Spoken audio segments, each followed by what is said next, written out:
People often ask me what is the difference between open craniosynostosis surgery and endoscopic craniosynostosis surgery. And this is what I tell them.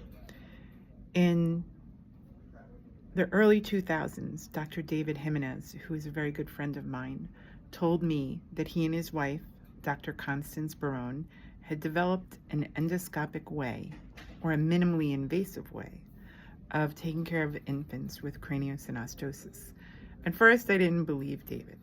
And I went down to San Antonio, Texas, and watched David and Constance do craniosynostosis surgery through an endoscope.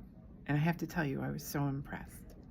I started doing endoscopic surgery for children with craniosynostosis in New Jersey probably in 2005. It was the first time this had been done in New Jersey. And since that time, most parents, if a child is a candidate for endoscopic surgery, most parents prefer minimally invasive to open craniosynostosis surgery for the following reasons. Open surgery takes about 4 hours, and children are in the hospital typically for about 4 days. There is usually a significant blood loss, and children usually need a transfusion. However, with endoscopic surgery, you can do the same exact surgery in most cases in under 2 hours, and children are usually in the hospital for 2 days or less, and they very rarely require a transfusion. Now, there is some disadvantage with the endoscopic surgery, right? So with the endoscopic surgery, children need a helmet, and it's actually the helmet that corrects the head shape. Neurosurgeons, we make a small incision, go under the skin, and open up or release the suture that's fused, right?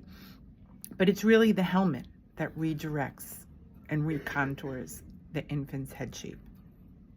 So the cosmetic result is seen in a more delayed fashion with the endoscopic surgery. The baby does have to wear a helmet, but on the pro side, the baby doesn't have an incision that goes from ear to ear, right? The bicoronal incision, and it's a less risky surgery. The caveat here is the surgery is best done for younger infants.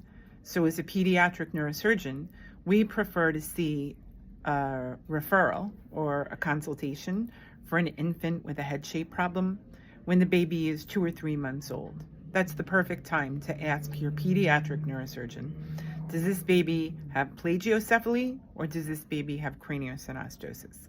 Because if it is craniosynostosis, then we can help the baby through a minimally invasive approach without much blood loss,